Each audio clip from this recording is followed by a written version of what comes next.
নমস্কাৰ বন্ধু বান্ধৱীসকল, আজি মই দেখাবলৈ লৈছোঁ মই নিউয়ৰ্ক চহৰত কটোৱা কিছু মধুৰ স্মৃতি আশা কৰোঁ আপোনালোক সকলোৱে চাই পিনে খুবেই ভাল পাব। এয়া আমাৰ যাত্ৰা নিউয়ৰ্ক চহৰ অভিমুখে। এইটো দেখিছে বিল্ডিংটো, এই বিল্ডিংটোৰ তলৰে ৰাস্তা, মানে ৰাস্তাৰ ওপৰতে বিল্ডিং বনাই দিছে।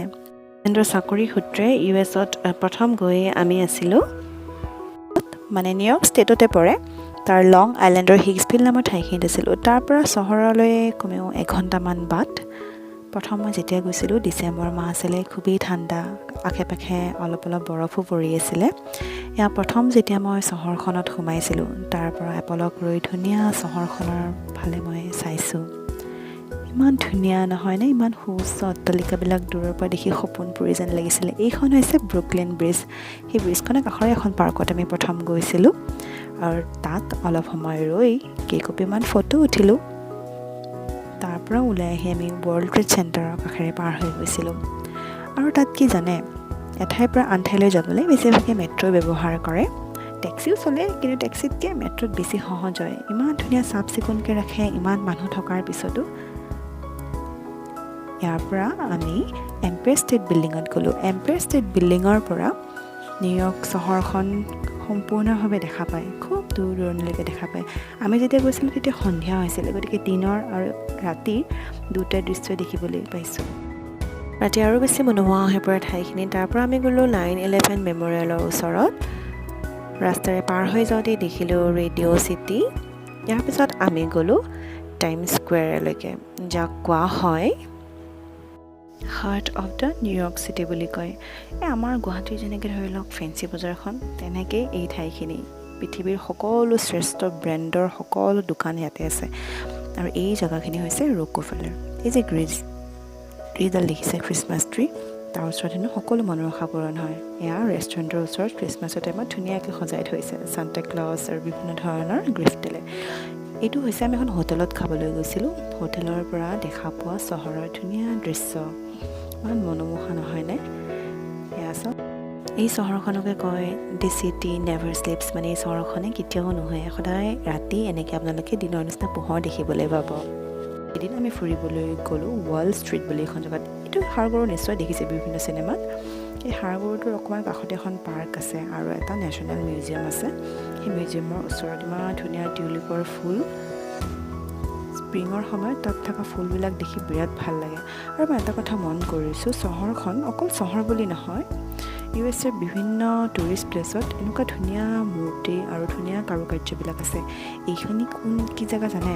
এইখিনি হৈছে চেণ্ট্ৰেল পাৰ্ক। চেণ্ট্ৰেল পাৰ্কখনে মোটামুটি নিউয়ৰ্ক চহৰখনৰ চাৰিভাগৰ এক অংশ আগুৰি আছে। ইমান ডাঙৰ পাৰ্ক আৰু ইমান ধুনীয়া। আৰু মেইন কথাটো কি জানে, সেইখন ফ্ৰী। গোটেই দিনটোৰ কাৰণে আপুনি তাতে সময় কটাব পাৰে, তাত ব'টিং কৰিব পাৰে। এই সময়খিনি আছিলে বসন্তকাল, আৰু বসন্তৰ ধুনীয়া ফুলবিলাক দেখি মই সঁচাকৈ অভিভূত হৈ পৰিছিলোঁ। আৰু দেখিছে তাত মানুহবিলাকে এনেকৈ ডাঙৰ ডাঙৰ বাবল বনায়, ইমান ভাল লাগে। ৰামধেনুৰ দৰে ধুনীয়া ৰংবিলাক তাত দেখিবলৈ পালে। এয়া দূৰৰ পৰা দেখিবলৈ পোৱা এটা কেচেলৰ দৰে ঘৰ, চেণ্ট্ৰেল পাৰ্কৰ কাষৰ দৃশ্য। আশে পাশে দেখিছে ইমান ডাঙৰ ডাঙৰ সুউচ্চ অট্টালিকা। এইটো হৈছে নিউয়ৰ্ক বুলি ক'লেই আমাৰ সাধাৰণতে মনলৈ অহা, সেয়া হৈছে ষ্টেচু অফ লিবাৰ্টি। হয়, ষ্টেচু অফ লিবাৰ্টিলৈকে আমাৰ ক্ৰুজ যাত্ৰা। তাত কিন্তু এটা বস্তু ভাল, গাইডসকলে সকলোবিলাক বৰ্ণনা কৰি যায়। এয়া দেখিছে আমাৰ পিছফালে ষ্টেচু অফ লিবাৰ্টি, কিন্তু সিদিনাখন মোৰ সময় নাটনিৰ বাবে তাৰ ভিতৰত সোমোৱা নহ'ল। আপোনালোকে ইচ্ছা কৰিলে তাৰ ভিতৰতো যাব পাৰে, বহুত চিৰি বগাই বগাই যাব লাগে। আৰু তাৰ পৰা দেখা পোৱা নিউয়ৰ্ক চহৰৰ অপৰূপ সৌন্দৰ্য। এয়া হৈছে টাইম স্কুৱেৰ। তেতিয়া যে দেখাইছিলোঁ, এয়া দিনৰ ভাগৰ দৃশ্য। ইমান জনসমুদ্ৰ দেখিছে, সকলো সময়তে ইয়াত এনেকুৱা ভিৰ থাকে। আৰু এইখন ফটো হৈছে -5 বুলি এখন আইচ বাৰত গৈছিলোঁ। এই বাৰখনৰ বিশেষত্ব কি জানে? ইয়াৰ ভিতৰত থকা সকলোবোৰ -5 ডিগ্ৰীৰ তলত হয়। আমি বহা চেয়াৰ, টেবুল, কাপ, গিলাচ সকলোবিলাক আইচেৰে বনোৱা। নেক্সট আমি গৈছিলোঁ মেডাম তুছাহৰ ৱেক্স মিউজিয়ামত। আপোনালোকে নিশ্চয় সকলোৱে জানে এই মিউজিয়ামটোৰ বিশেষত্ব। ইয়াৰ সকলোবিলাক মূৰ্তি ৱেক্সেৰে বনোৱা থাকে। এয়া দেখিছে শ্বাহৰুখ আৰু আমাৰ mister big B. Mahatma Gandhi ষ্টেচুটো একেবাৰে ৰিয়েল যেনে লাগিছে নহয়নে আৰু বিভিন্ন ধৰণৰ আছিলে সেইবিলাকৰ মই ফটোবোৰ দিয়া নাই এবাৰ এংকাৰিং কৰিলে কেনেকুৱা লাগে তাকো অলপমান প'জ দি চালোঁ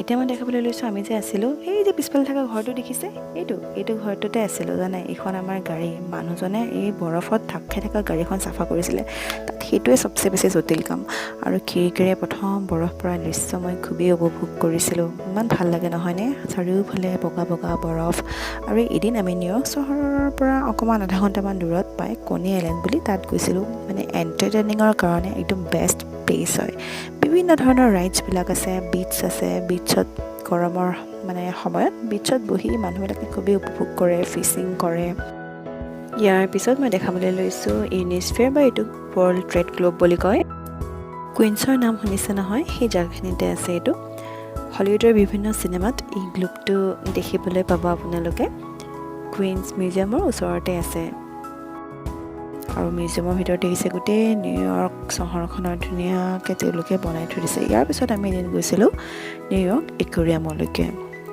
নিউয়ৰ্ক একুৰিয়ামত প্ৰথম ইমান ডাঙৰ একুৰিয়াম আৰু মাছ দেখি মই ইমান ভাল পাইছিলোঁ কিন্তু তাৰপিছত ইউ.এছৰ অন্যান্য একুৰিয়ামবিলাক যাওঁতে আকৌ নিউয়ৰ্কটো তেনেই নগণ্য যেন লাগিছিলে দেখিছে ইমান ধুনীয়া ৰং বিৰংগী মাছবিলাক তাত আমি এখন ৰেষ্টুৰেণ্টত মানে ৰেষ্টুৰেণ্টখনত যিখনত সোমাইছিলোঁ সেইখন একুৰিয়ামটো ওপৰতে আছিলে আৰু এনেকুৱা লাগিছিল যেন পুখুৰীৰ পাৰত বহি খাই আছে আৰু মাছে কাষত কলকলাই আছে ইয়াতেই মই প্ৰথমতে 5D মুভিও উপভোগ কৰিছিলোঁ ইয়াৰ পিছত মই আপোনালোকক দেখাবলৈ লৈছোঁ মই থকা সময়ছোৱাৰ ফল ছিজনৰ কেইখনমান ফটো এই সময়খিনি সঁচাকৈ অতিকৈ মনোমোহা যেতিয়া প্ৰকৃতিয়ে ইয়াৰ ৰং পৰিৱৰ্তন কৰিবলৈ ধৰে খুবেই ভাল লাগে এয়া মোৰ ঘৰৰ কাষৰ ওচৰৰে ফটো হয়